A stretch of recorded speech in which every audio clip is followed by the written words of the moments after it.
ರಾಜ್ಯ ಬಿಜೆಪಿಯಲ್ಲಿ ಮತ್ತೆ ಭುಗಿಲೆದ್ದ ಭಿನ್ನಮತ. ಬಿಜೆಪಿ ರಾಜ್ಯಾಧ್ಯಕ್ಷ ವಿಜಯೇಂದ್ರ ವಿರುದ್ಧ ಮತ್ತೆ ಅಸಮಾಧಾನ. ಕೇಂದ್ರದ ಮಾಜಿ ಸಚಿವ ಜಿಎಂ ಸಿದ್ದೇಶ್ವರ್ ಮುನಿಸು.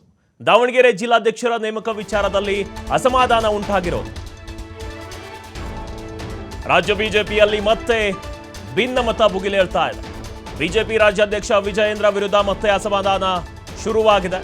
ಕೇಂದ್ರದ ಮಾಜಿ ಸಚಿವ ಜಿಎಂ ಸಿದ್ದೇಶ್ವರ್ ಮುನಿಸಿಕೊಂಡಿದ್ದಾರೆ.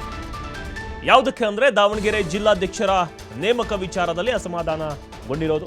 ಜಿಲ್ಲಾಧ್ಯಕ್ಷರ ನೇಮಕದಲ್ಲಿ ಏಕಪಕ್ಷೀಯ ನಿರ್ಧಾರ ಆರೋಪ ಕೇಳಿ ಬರ್ತಾ ಇದೆ ವಿಜಯೇಂದ್ರ ಅವರ ಮೇಲೆ. ತಮ್ಮ ಗಮನಕ್ಕೆ ತರದೆ ಪ್ರಧಾನ ಕಾರ್ಯದರ್ಶಿಗಳ ನೇಮಕವನ್ನು ಮಾಡಿದ್ದಾರೆ. ಬಿವೈ ವಿಜಯೇಂದ್ರ ಪಕ್ಷಪಾತದ ನಿರ್ಧಾರವನ್ನು ಕೈಗೊಂಡಿದ್ದಾರೆ. ಸ್ಥಳೀಯ ನಾಯಕರಿಗೆಲ್ಲ ಮೊನ್ನೆ ಕೊಡದೆ ಜಿಲ್ಲಾ ಘಟಕ ಪುನರ್ರಚನೆ ಹೇಗಾಯಿತು ಅಂತ ಈ ಬಗ್ಗೆ ವಿಜಯೇಂದ್ರ ವಿರುದ್ಧ ಜಿಎಂ ಸಿದ್ದೇಶ್ವರ್ ಅಸಮಾಧಾನವನ್ನು ಹೊರಹಾಕಿದ್ದಾರೆ. ಸಿದ್ದೇಶ್ವರ್ ಮುನಿಸಿನ ಜೊತೆ ಮತ್ತೆ ರೆಬಲ್ ರಾಜಕಾರಣ ಗರಿಗೆದರುತ್ತಾ ಬಿಜೆಪಿಯಲ್ಲಿ ಅನ್ನೋದು ಬಹಳಷ್ಟು ಕುತೂಹಲವನ್ನು ಮೂಡಿಸ್ತಾ ಇರೋದು.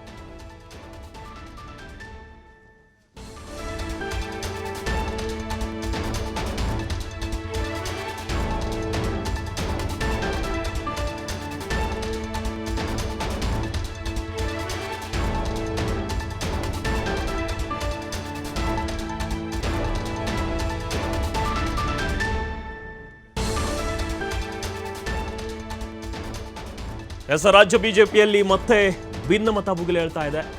ಮೊದಲೇ ಮನೆಯೊಂದು ಮೂರು ಬಾಗಿಲಾಗ್ಬಿಟ್ಟಿದೆ. ಇವ್ರ ಮೇಲೆ ಅವರು, ಅವ್ರ ಮೇಲೆ ಇವರು, ಏನೋ ಒಂಥರ ಸರಿ ಇಲ್ಲ ಬಿಜೆಪಿಯಲ್ಲಿ ಅನ್ನೋದು. ರಾಜ್ಯಾಧ್ಯಕ್ಷರ ಮೇಲೆ ಹಲವಾರು ಮುನಿಸಿಗಳಿವೆ. ಇದರ ನಡುವೆ ಇದೀಗ ಹಿರಿಯ ನಾಯಕ, ಬಿಜೆಪಿಯ ಹಿರಿಯ ನಾಯಕ, ಕೇಂದ್ರದ ಮಾಜಿ ಸಚಿವ ಜಿಎಂ ಸಿದ್ದೇಶ್ವರ್ ಅವರು ಅಸಮಾಧಾನಗೊಂಡಿದ್ದಾರೆ. ದಾವಣಗೆರೆ ಜಿಲ್ಲಾಧ್ಯಕ್ಷರ ನೇಮಕ ವಿಚಾರದಲ್ಲಿ ಅಸಮಾಧಾನ. ಜಿಲ್ಲಾಧ್ಯಕ್ಷರ ನೇಮಕದಲ್ಲಿ ಏಕಪಕ್ಷೀಯ ನಿರ್ಧಾರವನ್ನು ತೆಗೆದುಕೊಂಡಿದ್ದಾರೆ. ನಾನು ಹಿರಿಯ ನಾಯಕ, ಹಿರಿಯ ಸಂಸದ, ನನ್ನ ಗಮನಕ್ಕೆ ತರದೆ ಪ್ರಧಾನಿ ಕಾರ್ಯದರ್ಶಿಗಳ ನೇಮಕವನ್ನು ಮಾಡಿದ್ದಾರೆ. ಈ ಏಕಪಕ್ಷೀಯ ನಿರ್ಧಾರದಿಂದ ಬಹಳಷ್ಟು ಬೇಸರ ಆಗಿದೆ ಸಿದ್ದೇಶ್ವರ್ ಅವರಿಗೆ. ಈ ಪಕ್ಷಪಾತದ ನಿರ್ಧಾರ ಏನಿದೆ, ಈ ಒಂದು ನಿರ್ಧಾರವನ್ನು ಕೈಗೊಂಡಂತಹ ಆರೋಪ ಇದೆ ಬಿವೈ ವಿಜಯೇಂದ್ರ ಅವರ ಮೇಲೆ. ಸ್ಥಳೀಯ ನಾಯಕರಿಗೆ ಮನ್ನಣೆ ಕೊಡದೆ ಜಿಲ್ಲಾ ಘಟಕ ಪುನರ್ರಚನೆ ಆಗಿದೆ. ಈ ಬಗ್ಗೆ ವಿಜಯೇಂದ್ರ ವಿರುದ್ಧ ಜಿಎಂ ಸಿದ್ದೇಶ್ವರ್ ಅಸಮಾಧಾನಗೊಂಡಿದ್ದಾರೆ.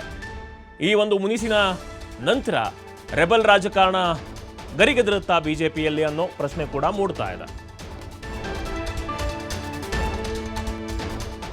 ಇನ್ನು ಇದರ ಬಗ್ಗೆ ಹೆಚ್ಚಿನ ಮಾಹಿತಿಯನ್ನು ನೀಡ್ತಾರೆ ನಮ್ಮ ಪ್ರತಿನಿಧಿ ರಾಕೇಶ್ ಫೋನೋಗೆ ಜಾಯ್ನ್ ಆಗ್ತಿದ್ದಾರೆ. ರಾಕೇಶ್, ರಾಜ್ಯ ಬಿಜೆಪಿಯಲ್ಲಿ ಮತ್ತೆ ಭಿನ್ನಮತ ಸ್ಟಾರ್ಟ್ ಆಗಿದೆ. ಬಿಜೆಪಿ ರಾಜ್ಯಾಧ್ಯಕ್ಷ ವಿಜಯೇಂದ್ರ ವಿರುದ್ಧ ಕೇಂದ್ರದ ಮಾಜಿ ಸಚಿವ ಜಿಎಂ ಸಿದ್ದೇಶ್ವರ್ ಮುನಿಸಿಕೊಂಡಿದ್ದಾರೆ. ಇದರಿಂದ ಮತ್ತೆ ಬಿಜೆಪಿಯಲ್ಲಿ ರೆಬಲ್ ರಾಜಕಾರಣ ಸ್ಟಾರ್ಟ್ ಆಗುತ್ತಾ ಏನು ಅಂತ? ಮಲ್ಲಿಕಾರ್ಜುನ್, ಬಿಜೆಪಿಯಲ್ಲಿ ಸದಾ ನಾಯಕತ್ವದ ವಿಚಾರದಲ್ಲಿ ಗೊಂದಲಗಳು ಮುಂದುವರಿತಿರುವಂತಹ ಹಂತದ ಮತ್ತೊಂದು ಮಜಲು ಇದಾಗಿ ಗೋಚರಿಸ್ತಾ ಇದೆ. ಅಂದ್ರೆ ರಾಜ್ಯಾಧ್ಯಕ್ಷ ವಿಜಯೇಂದ್ರ ಅವರ ವಿಚಾರದಲ್ಲಿ ಪಕ್ಷದೊಳಗೆ ಸದಾ ಅಸಮಾಧಾನ ಇದೆ ಅನ್ನೋದನ್ನ ಮತ್ತೊಮ್ಮೆ ಈ ವಿಚಾರ ಪ್ರೂವ್ ಮಾಡ್ತಾ ಇದೆ. ದಾವಣಗೆರೆ ಜಿಲ್ಲಾಧ್ಯಕ್ಷರು ಮತ್ತು ಬಿಜೆಪಿಯ ಘಟಕಗಳ ಪುನರ್ರಚನೆಯ ವೇಳೆ ಸ್ಥಳೀಯ ನಾಯಕರುಗಳಿಗೆ ಮನ್ನಣೆ ಕೊಡ್ಲಿಲ್ಲ ಅನ್ನುವಂತ ಗಂಭೀರ ಆರೋಪವನ್ನ ಮಾಜಿ ಕೇಂದ್ರ ಸಚಿವ ಹಾಗೆ ಬಿಜೆಪಿಯ ಹಿರಿಯ ನಾಯಕ ಜಿಎಂ ಸಿದ್ದೇಶ್ವರ್ ಅವರು ಮಾಡಿದ್ದಾರೆ.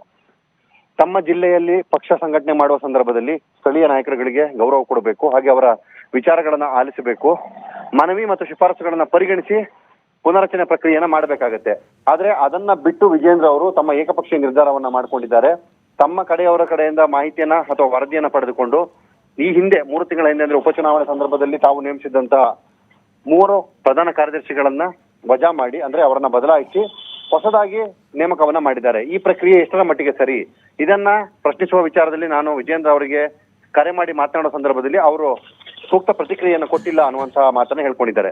ಅಂದ್ರೆ ಒಬ್ಬ ರಾಜ್ಯಾಧ್ಯಕ್ಷನಾಗಿ ವಿಚಾರಗಳಿಗೆ ಸಂಬಂಧಪಟ್ಟ ಹಾಗೆ ಕಾರ್ಯಕರ್ತರಾಗ್ಲಿ ನಾಯಕರಾಗ್ಲಿ ತಮ್ಮನ್ನ ಸಂಪರ್ಕಿಸಿದ ಸಂದರ್ಭದಲ್ಲಿ ಸೂಕ್ತ ಉತ್ತರವನ್ನ ಕೊಡಬೇಕಾದಂತಹ ಧರ್ಮ ಅವರದ್ದು. ಆದ್ರೆ ಅದ್ಯಾವುದನ್ನು ಅವರು ಮಾಡದೆ ಕೇವಲ ಉಡಾಫೆ ಲೆಕ್ಕಾಚಾರದಲ್ಲಿ ಉತ್ತರವನ್ನ ಕೊಡುವುದು ಎಷ್ಟರ ಮಟ್ಟಿಗೆ ಸರಿ ಅನ್ನುವಂತ ಪ್ರಶ್ನೆಯನ್ನು ಅವರು ಮಾಡ್ಕೊಂಡಿದ್ದಾರೆ.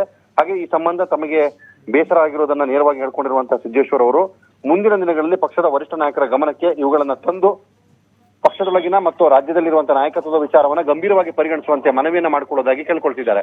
ಹಾಗೆ ಇವರ ಜೊತೆಗೆ ಮತ್ತೋರ್ವ ರೆಬಲ್ ತಂಡದ ಸದಸ್ಯನಾಗಿ ಗುರುತಿಸಿಕೊಂಡಿರುವ ಕುಮಾರ್ ಬಂಗಾರಪ್ಪರವರು ಕೂಡ ಹಿಂದೆ ವಿಜಯೇಂದ್ರ ಅವರ ಬದಲಾವಣೆ ವಿಚಾರಕ್ಕೆ 3 ದಿನಗಳ ಹಿಂದಷ್ಟೇ ಒಂದು ಹೇಳಿಕೆಯನ್ನ ಕೊಟ್ಟಿದ್ರು.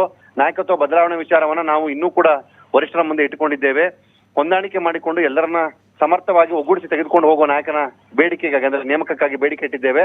ಆದ್ರೆ ಇದ್ಯಾವುದನ್ನು ಇನ್ನೂ ಕೂಡ ಪಕ್ಷದ ನಾಯಕರು ಸೀರಿಯಸ್ ಆಗಿ ತೆಗೆದುಕೊಂಡಿಲ್ಲ. ಯಾಕೆ ಅನ್ನೋದು ನಮ್ಗೆ ಇನ್ನೂ ಗೊತ್ತಾಗ್ತಾ ಇಲ್ಲ. ಆದ್ರೆ ಅವರ ಅವಧಿ ಮುಕ್ತಾಯದ ಹಂತದಲ್ಲಿರೋದ್ರಿಂದ ಆದಷ್ಟು ಬೇಗ ಅದು ಮುಗಿದು ಹೊಸಬರ ನೇಮಕವಾಗುವಂತ ಸಾಧ್ಯತೆ ಇದೆ ಅನ್ನುವಂತ ನಿರೀಕ್ಷೆಯಲ್ಲಿದ್ದೇವೆ ಅನ್ನುವಂತ ಮಾತನ್ನು ಹೇಳ್ಕೊಂಡಿದ್ದಾರೆ. ಹೀಗೆ ಇಬ್ಬರು ರೆಬಲ್ಸ್ ನಾಯಕರು ರಾಜ್ಯಾಧ್ಯಕ್ಷರ ವಿಚಾರದಲ್ಲಿನ ತಮ್ಮ ಅಸಮಾಧಾನವನ್ನು ಹೊರಹಾಕಿಕೊಂಡಿರುವುದು. ಮುಂದಿನ ದಿನಗಳಲ್ಲಿ ಈ ವಿಚಾರ ಇನ್ನಷ್ಟು ತೀವ್ರತೆಯನ್ನು ಪಡೆದುಕೊಳ್ಬಹುದು. ಹಾಗೆ ಇನ್ನು 4 ತಿಂಗಳಲ್ಲಿ ತಮ್ಮ ಅವಧಿಯನ್ನ ಮುಗಿಸಲಿರುವಂತಹ ವಿಜೇಂದ್ರ ಅವರ ನಂತರದ ಅವಧಿಗೆ ಈ ವಿಚಾರ ತೊಡಕಾಗಬಹುದೇ, ಅಥವಾ ಮುಂದಿನ ಅವಧಿಯ ರಾಜ್ಯಾಧ್ಯಕ್ಷರ ಹುದ್ದೆಗೆ ಇದು ಮತ್ತೇನು ಸಮಸ್ಯೆಯನ್ನು ತಂದೊಡ್ಬೋದು ಅನ್ನುವಂತ ಪ್ರಶ್ನೆಯನ್ನು ಕೂಡ ಹುಟ್ಟಾಕೊಂಡಿದೆ ಮಲ್ಲಿಕಾರ್ಜುನ್. ಥ್ಯಾಂಕ್ ಯು ರಾಕೇಶ್ ತಮ್ಮೆಲ್ಲ ಮಾಹಿತಿಗಾಗಿ.